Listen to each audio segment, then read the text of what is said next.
Good afternoon. Hope you're having a great day. So I was watching in the morning as Prime Minister of Israel, Naftali Bennett, was giving a talk about the Holocaust. And he read a witness sheet.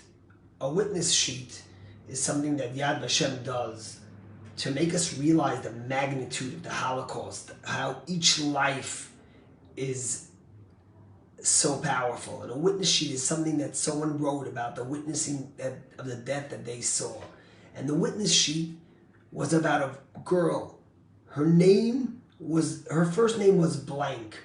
Her last name was Reich. The place of her birth and death was the Auschwitz camps. Circumstances of her death and age, her age was a half an hour old. Circumstances of death, she was snatched from her mother's arms right after she was born. She didn't even get the opportunity to get her name.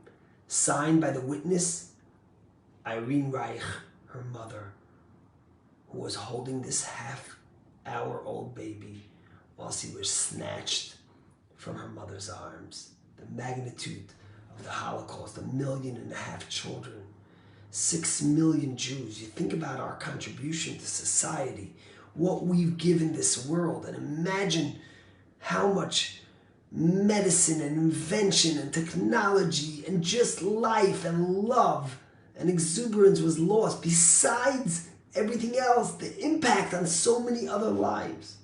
I want to tell you something important, because I want to tell you the Rebbe's thoughts on the Holocaust. But I want to tell you about a verse we read in this week's Torah portion. It says, "Ushmartem es mishpatai ves chukoisai asher yasa bahem asher yasa adam b'chai bahem ani Hashem." God tells us to do His mitzvot and His commandments that a person does, and you should live by them. And the rabbis right away stop and say, "What does it mean you should live by them?" And the rabbis tell us something very powerful, that the mitzvot are meant to live by them, not to die by them. And if someone's life is in danger, you could desecrate or violate any of the commandments, because you're actually not violating them. You're doing what you have to do, which is preserving life, which is the most important things. And therefore, if the high priest is in the Holy of Holies on Yom Kippur doing a prayer for the Jewish people, and there's a baby's life in danger and he could save it, he stops everything and he desecrates Yom Kippur to save the baby's life, because that's keeping Yom Kippur. That's the message the Torah gives us, v'chai b'hem, the power of life, of each individual, unique life. Judaism cherishes life. And when you read a verse like this, and then you think at how many lives were lost, were killed, were murdered, were butchered. You think about what Judge Hayward said in the famous Nuremberg trials when he was sentencing the judge who had put one Jew to death, and the guy was saying, "I never knew it would come to this." And the judge looks at him and says, "The moment you killed one life, the moment one life wasn't important, was the moment the Holocaust began." Judaism teaches us the most powerful thing, that we were created in the image of God, and that cherishing life is so important. Every life is sacred. Every life is a gift. And today we think about that more than ever. But there's another explanation of what does it mean, v'chai b'hem. You should live with them. The Torah tells us it's not enough to do the mitzvot, but you need to live it. You need to be passionate. You need to live like a Jew. You need to be proud of who you are. You need to walk with your yarmulke. You need to be able to say, "I am Jewish," identify as a Jew, live as a Jew, practice as a Jew, be a Jew.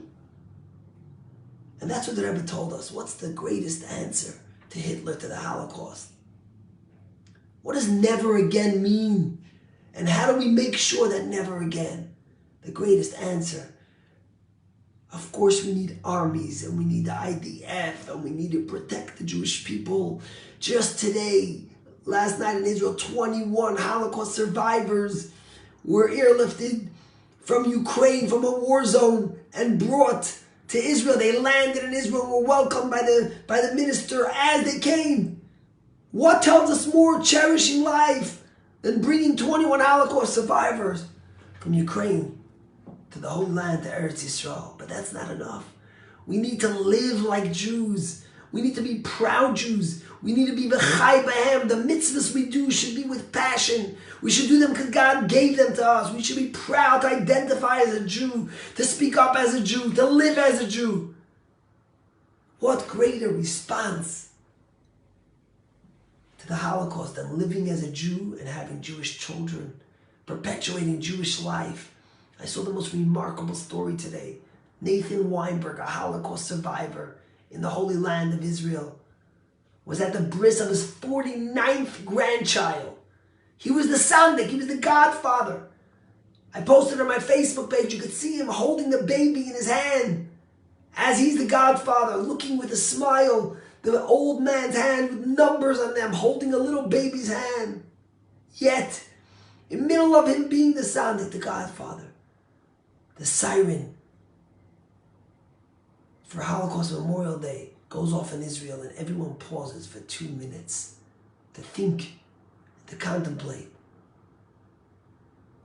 about what was done to our people and how we're going to make sure it never happens again. But who is the greatest answer? This man sitting there with his tefillin on his head, wrapped in his talis, holding the future, another new baby, his 49th grandchildren. That was the greatest answer to Hitler. That's never again. So I look at each and every one of you, and myself included, and I encourage you to live as a Jew.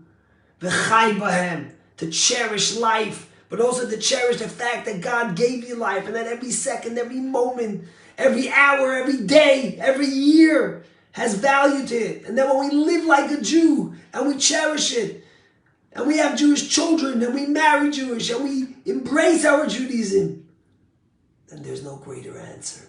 There's no greater never again. May Hashem give us that we should be stronger and prouder, and we should be able to perpetuate the lives, the deeds, the stories of all those who perished in the Holocaust. God bless you and have a great day.